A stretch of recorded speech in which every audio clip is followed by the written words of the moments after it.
Kažu za ekonomiste da su oni kao arheolozi, da kopaju po prošlosti, ali složit ćemo se, bez prošlosti nema budućnosti.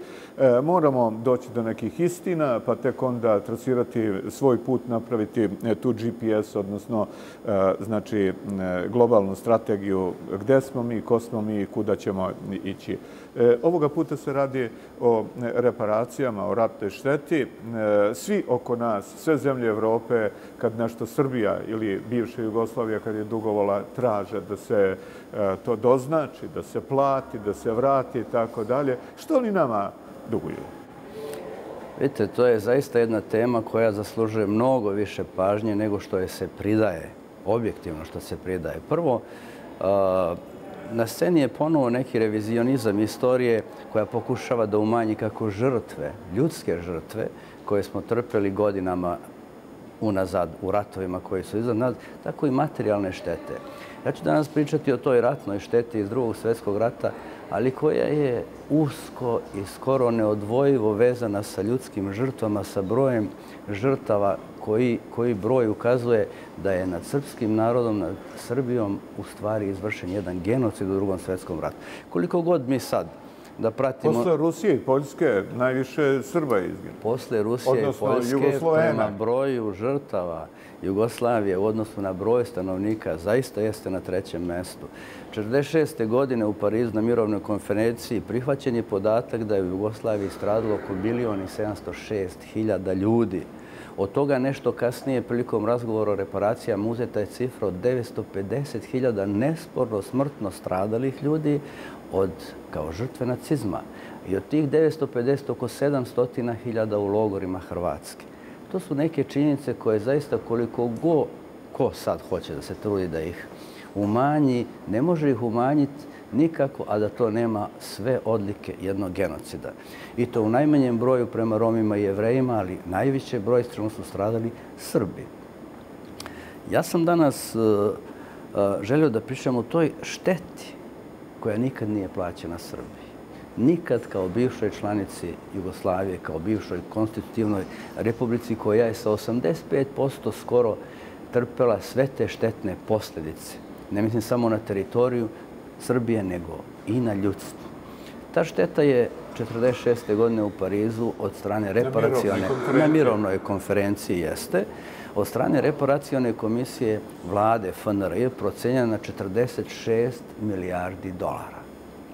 Od toga je 35,8 milijardi nešto za što je odgovorna bila Nemačka. Dolar je u to vreme bio u takvom odnosu prema zlatu da je jedna unca vredila 35 dolara. Danas jedna unca zlata 1800.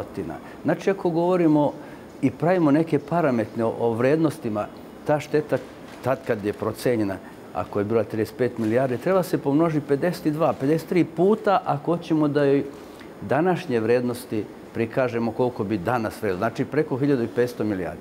Međutim, ja ću se vratiti na 96. godinu, 97. godinu, kad je Nemački savezni ustavni sud po prvi put u istoriji prava dozvolio da se pojedinac u međunarodnom pravu tretira kao subjekt, pa je dozvolio jevrejskim radnicima da budu učesnici u postupku prema Nemačkoj državi, prinudni radnici koji su živjeli posle rata u Americi, stekli američko državljanstvo, Jevreji, pokrenuli su tužbe pred američkim sudovima da im se plati šteta, odnosno neplaćeni prinudni i robovski rad koji su ostvarili u toku zarobljeništva.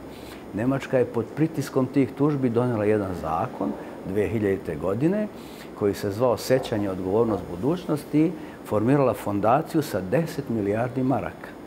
5 milijardi je dala država, 5 milijardi su nemačke firme koje su zapošljavale te ljude u toku rata i onda je po tom zakonu određen jedan broj tih kategorija stradalih kojima će se platiti na prvom mjestu robovski radnici, pa onda prinudni radnici koji su radili po firmama gdje nije se imao karakter opstva, ali je ipak bio prinudni rad.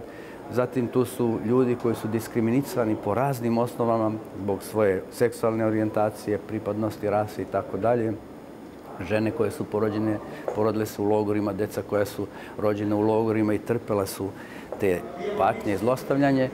i njima je određeno da će primiti nagradu između 2000 i 15.000 maraka, u zavisnosti koju su štetu pretrpili, odnosno kakav su rad ostvarili. Zašto ovo kažem? Početkom Drugog svjetskog rata iz Jugoslavije odvedeno je u ratno zarobljeništvo 350.000. 350.000. Kraj rata je u logorima dočekalo i izašlo iz logora na kraju rata oko 170.000 Jugoslovena. 85%, 90% su bili Srbi. Hrvati prilikom zarobljavanja, čim su se izjasnili kao Hrvati, bili su pušteni i nisu bili u logorima. Bilo je nešto malo Slovenaca, uglavnom Srbi i Crnogorci.